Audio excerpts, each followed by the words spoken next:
আসসালামু আলাইকুম সবাইকে। আজকে আমি বানাবো চিকেন বল। আমার খুব পছন্দের এই নাস্তাটা চিকেন বল। আমি এখানে ছোট ছোট করে কেটে কতগুলো মুরগির মাংস নিয়ে নিয়েছি। তারপর দিয়েছি কাঁচামরিচ, তারপর দিয়েছি আদা রসুন বাটা, তারপর দিয়ে দিয়েছি টমেটো সস,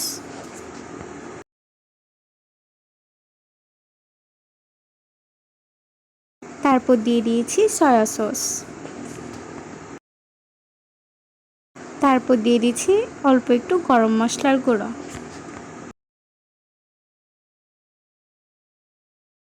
তারপর দিয়ে দিচ্ছি স্বাদ মতো লবণ,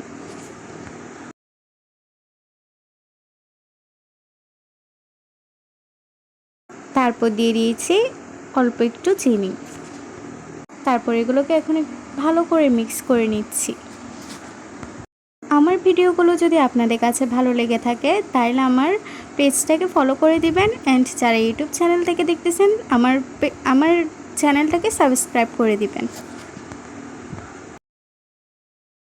তারপর এখানে দিয়ে দিচ্ছি 2 টেবিল চামচের মতো কর্নফ্লাওয়ারটা একটু বেশি দিতে হবে, কারণ যদি ময়দা না দেই তাহলে কর্নফ্লাওয়ারটা একটু বেশি দিতে হবে। এখানে ময়দা দিই নেই, তাই আমি একটু কর্নফ্লাওয়ারটা একটু বেশি দিয়েছি। তারপর এগুলোকে ভালো করে মিক্স করে নিচ্ছি।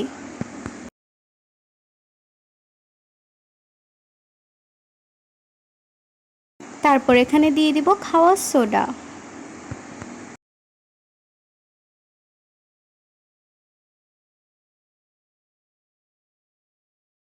তারপর এগুলোকে একটা ব্লেন্ডারে জারে নিয়ে ব্লেন্ড করে নিতে হবে। আমি এগুলোকে এখন ব্লেন্ড করে নিচ্ছি।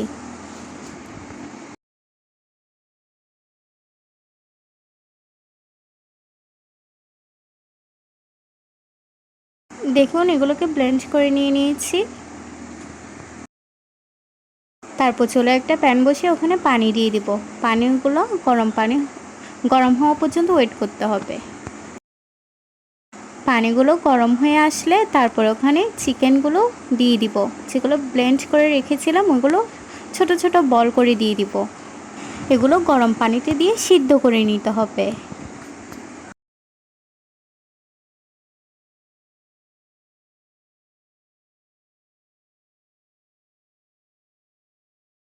দেখুন আমার চিকেন বলগুলো ফুলে গিয়েছে। এগুলো গরম পানিতে দেওয়ার পর সিদ্ধ হওয়ার পর এগুলো ফুলে যাবে। এগুলো অনেকক্ষণ পর্যন্ত চুলায় বসিয়ে সিদ্ধ করে নিতে হবে।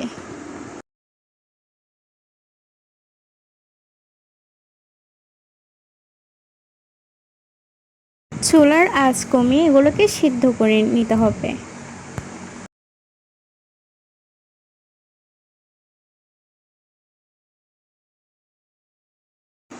চিকেন বলগুলো যখন ঠিক এরকম হয়ে আসবে তখন নামিয়ে নিতে হবে।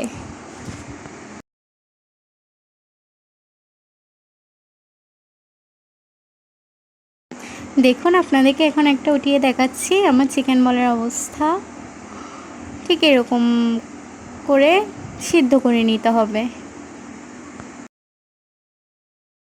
এখন চুলায় একটা কড়াই বসিয়ে সেখানে তেল দিয়ে দিব। তেল গরম হওয়ার পর এখানে চিকেন বলগুলো ভেজে নেব।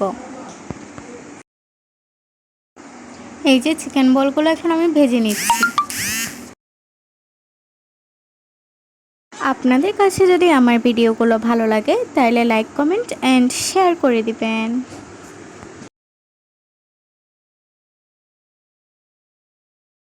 এই যে আমার চিকেন বল বানানো রেডি। এই চিকেন বলটা আমার খুবই মজা লাগে। আপনারাও চাইলে বাড়িতে ট্রাই করতে পারেন। আর আমার ভিডিওটা কেমন লাগছে জানাতে ভুলবেন না কিন্তু। আমার আজকের ভিডিওটা এই পর্যন্তই। ভালো থাকবেন সবাই। আল্লাহ হাফেজ।